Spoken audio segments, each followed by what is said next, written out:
Si vous pensiez que votre pervers narcissique était parfait, vous vous trompez. Il existe 5 faiblesses cachées qu'il ne t'avouera jamais. Il a même mis un effort gigantesque à te cacher ces 5 points faibles.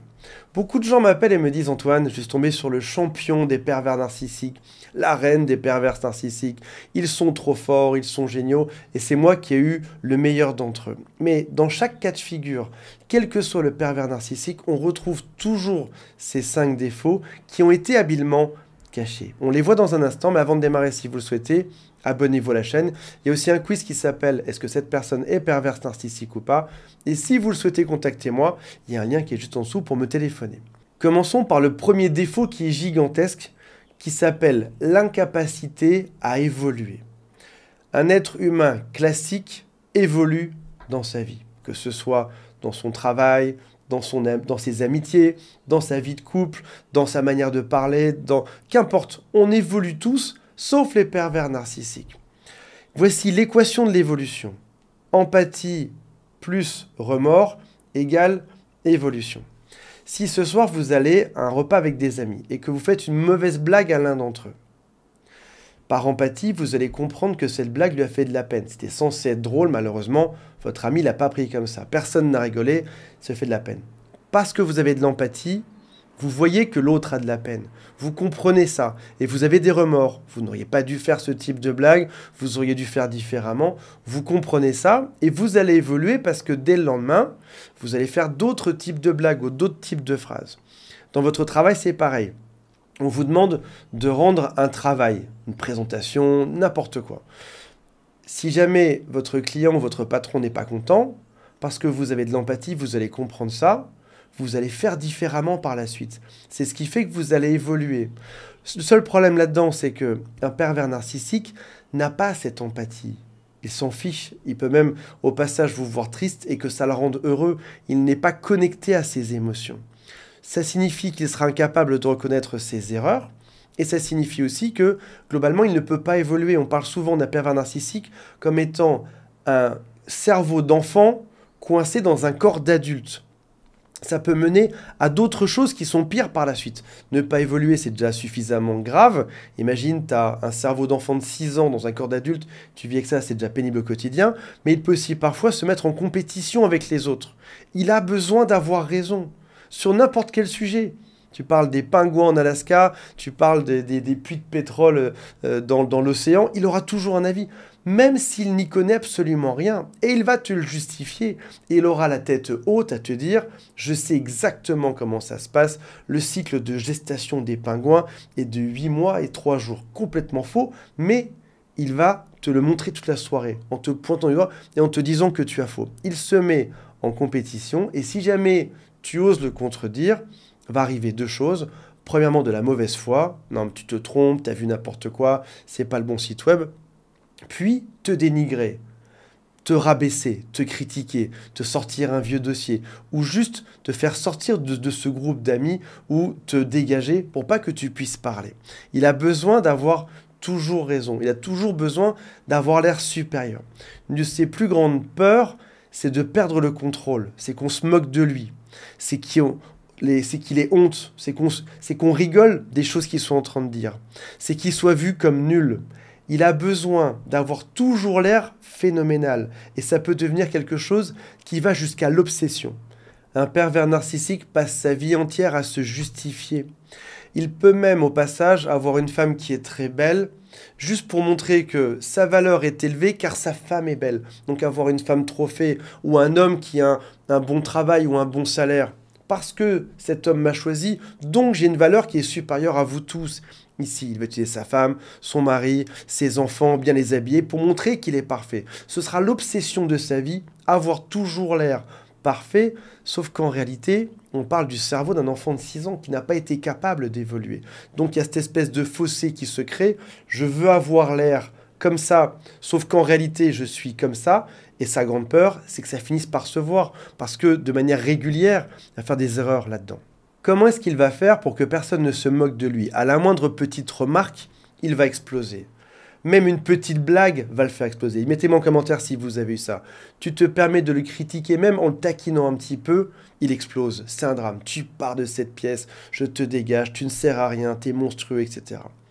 Si jamais tu veux le rendre fou, tu sais exactement comment faire maintenant. Il suffit juste que tu lui critiques sur ce qu'il sait, en disant qu'il se trompe, que c'est n'importe quoi, qu'il n'a sans pas fait d'études, qu'il doit être complètement à côté de la plaque, et tu verras à quel point ça la rend dingue. La deuxième chose qu'il t'a cachée tout le long, c'est ses addictions. Quand on pense addiction, on pense souvent à l'alcool ou à des substances. Oui, c'est le cas. D'ailleurs, au passage, une grande partie d'entre eux sont là-dedans. Mettez-moi en commentaire si c'est le cas ou pas. Mais ce n'est pas que ça. Certains peuvent ne pas avoir d'addiction ni à l'alcool ni aux substances, mais ils peuvent avoir par exemple des addictions aux relations intimes, ou alors au besoin de séduire, ou alors aux réseaux sociaux, toujours dessus, en train de tapoter, toujours en train de parler à leurs amis, ou alors à leur apparence, ou alors au fait de briller. Et on parle d'addiction à l'extrême. C'est très vaste. Là, j'en ai cité certaines, il peut y en avoir beaucoup plus, mais ce sont des gens qui sont souvent dirigés par leurs addictions, notamment l'addiction au fait de briller. Troisième défaut, ce sont des personnes qui sont incapables de collaborer. Et quand on arrive typiquement dans le monde de l'entreprise, il y a un problème. Je prends l'exemple de l'entreprise, on prendra l'exemple du couple juste après. Ils sont au centre de leur propre vie. Ils ne pensent que à eux et que à leur réussite. La réussite de groupe, ça leur paraît une notion complètement étrangère, ils ne savent même pas de quoi ça parle quasiment. Ils veulent eux réussir. Donc lorsqu'on leur demande de collaborer dans une équipe, ça finit toujours en drame. Parce qu'ils vont toujours tirer la couverture vers eux, pour faire que ce soit eux qu'on remarque, quitte à se faire détester par tout le monde, par leurs collaborateurs, par leurs chefs, par les clients, etc. Mais on le comprend bien dans le cadre de l'entreprise, on le comprend un peu moins, ou c'est un peu moins facile à voir dans le cadre du couple. Vous n'êtes pas un couple qui va ensemble dans une même direction. Si jamais vous étiez un bateau où il y avait deux rameurs, on imagine bien que les gens qui rament devraient être dans la même direction. Là, c'est pas le cas. Il y en a un qui est en train de glander sur le pont, c'est lui, et vous en train de ramer. Vous n'êtes pas en train d'aller au même endroit. Il y a juste l'un de vous deux qui profite de l'autre. Et c'est une des notions, moi, qui m'a fait le plus de peine quand je l'ai réalisé. Je pensais que j'avais un couple, on est dans la même direction, ce n'était pas le cas. J'étais le seul à faire tout pour que ça marche. J'étais celui qui pédalait, celui qui ramait, mettez le terme que vous voulez, le verbe que vous voulez dessus. Et l'autre, au contraire, avait un espèce de malin plaisir quand on était sur ce bateau à faire un trou dans la coque et à me regarder me galérer, me dépatouiller pour corriger ce trou, pour le combler. Admettons que l'image ce soit qu'on soit sur un vélo à deux, l'autre met des bâtons dans les roues juste pour voir ce qui se passe, juste pour voir comment moi je m'écrase. Mais ce n'est pas des projets à deux, c'est vous qui tentez d'aller quelque part et l'autre qui vous met des bâtons dans les roues. Quatrième défaut de ces personnes, c'est qu'ils font beaucoup de mensonges. Ils vont médire un peu à tout le monde et localement leur stratégie fonctionne. Oui, tu peux mentir à Claire, à Sophie, à Pierre, à Marc, à Léa, Léo, Théa, Théo. Tu peux leur mentir chacun. Peut-être même deux par deux, tu peux leur mentir. Sauf que ce qu'ils ne savent pas là-dedans, c'est que les gens finissent par parler. Et quand tu as une version différente par personne, quand tu joues toujours la victime, mais que tu changes un peu ton récit à chaque fois, que tu inventes des choses ou que tu en rajoutes, les gens finissent par parler, par trouver ça louche. Et c'est ce qui fait qu'ils finissent par se fâcher avec quasiment tous leurs amis. C'est des gens qui restent pas en couple, qui finissent toujours par quitter leur couple, des gens qui finissent toujours par quitter leurs amis, qui se retrouvent toujours seuls et qui doivent toujours recommencer cet effort social de se refaire des amis, de se remettre en couple.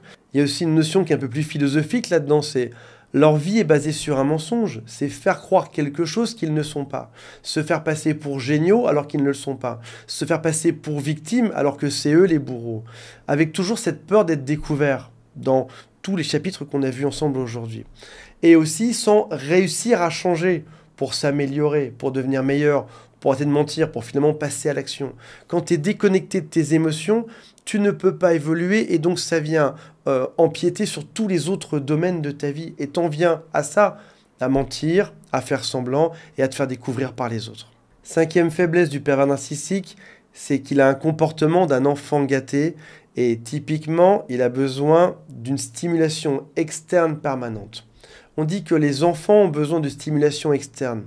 On leur offre un doudou quand ils sont tout petits, c'est un objet externe. On leur offre des jouets, des camions électriques. Ils vont dans la cour de récréation, jouer avec les autres. Ils ont toujours besoin des autres pour s'amuser. Et si tu les mets seuls sur une chaise, ils deviennent dingues. Pervers narcissique, c'est un peu pareil. Il a une espèce de vide abyssal au fond de lui. Il n'est pas capable de trouver ce bonheur ou cet apaisement en interne, de trouver seul sa joie. Il a toujours besoin d'une stimulation externe.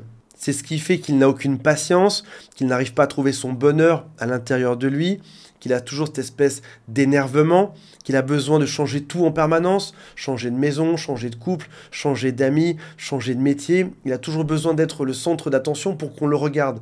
Il a besoin que tous les objets externes, je parle d'objets au sens large, mais même dedans les êtres humains, que tout ce qui l'entoure s'occupe de lui et vienne interagir avec lui.